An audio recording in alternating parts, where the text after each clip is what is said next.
Oi, primeiro ano, tô aqui de novo. Eu voltei agora, mas voltei para falar de outra coisa. Agora nós estamos juntos na aula de redação. E na aula de redação, a gente vai continuar falando sobre texto narrativo. Anteriormente, no texto narrativo, a gente falou sobre tipos de personagem, tempo e espaço.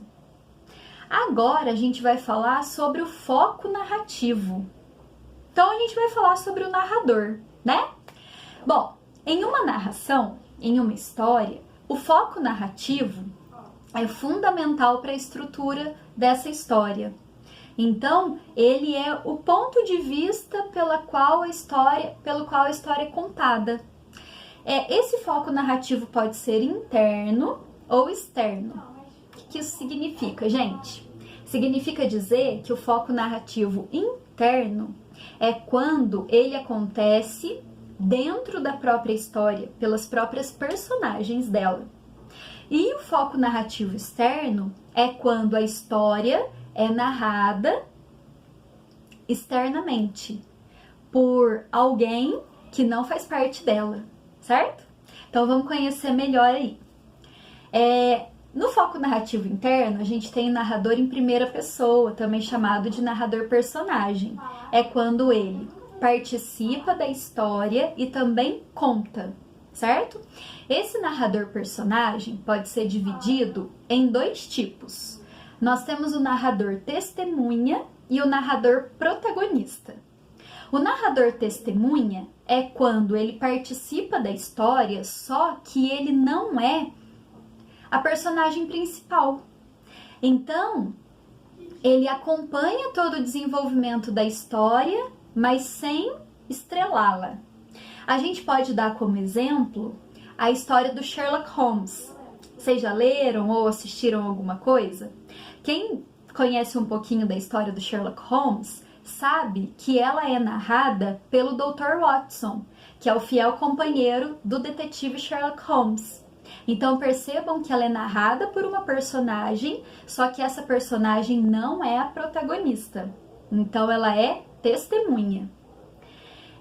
Alguns episódios também do Grey's Anatomy, por exemplo, a gente tem o narrador testemunha, porque todos os episódios do Grey's Anatomy são narrados por uma personagem.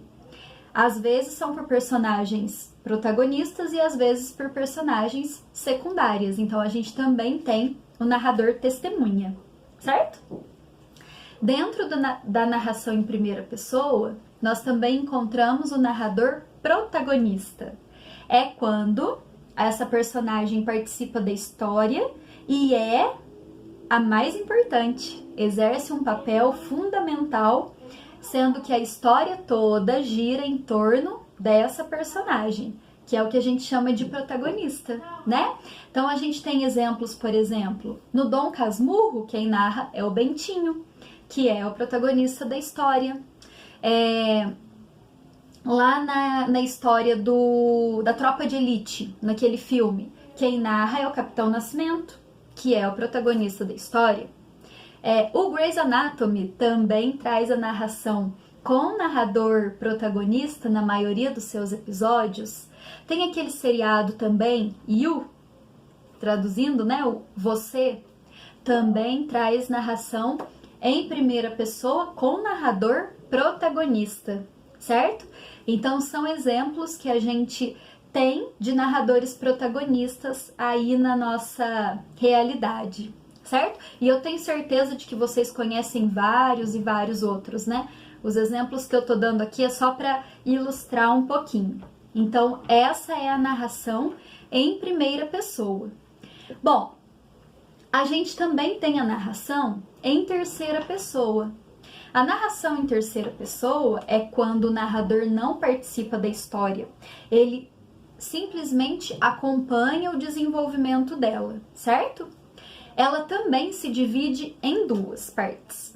Pode ser o narrador observador ou o narrador onisciente. Qual que é a diferença?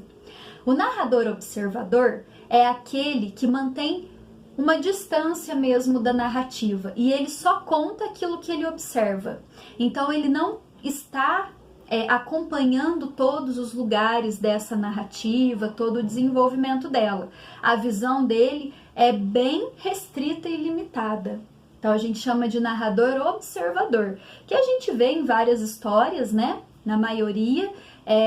Exemplos, por exemplo, são o narrador do livro 20 Mil Léguas Submarinas, do Júlio Verne, né? A Ilha Misteriosa dele também. Enfim, nós temos grandes exemplos que depois a gente vai conversar um pouquinho sobre. Por fim, nós temos o narrador onisciente. Qual que é a diferença dele para o observador?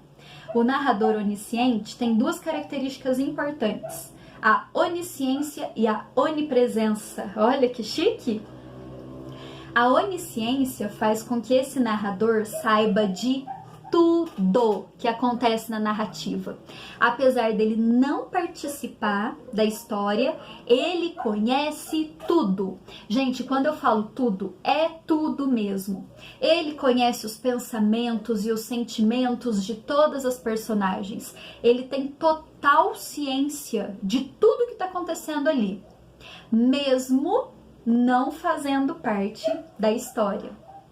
E ele é onipresente porque ele pode estar em todos os locais do enredo dessa narrativa.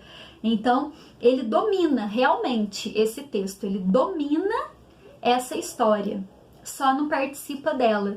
É o que a gente chama de narrador onisciente. Um exemplo bacana é aquele filme A Fantástica Fábrica de Chocolate.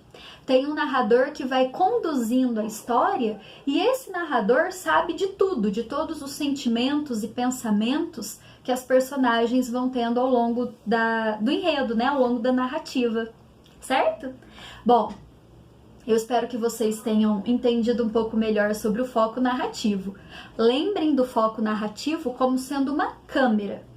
Então, é como se essa câmera estivesse acompanhando o desenvolvimento da história. Se essa câmera acompanha de longe, sem envolvimento mesmo, é o foco narrativo em terceira pessoa. Agora, se essa câmera faz parte de todas as ações e faz parte do desenvolvimento da história, é um foco narrativo em primeira pessoa.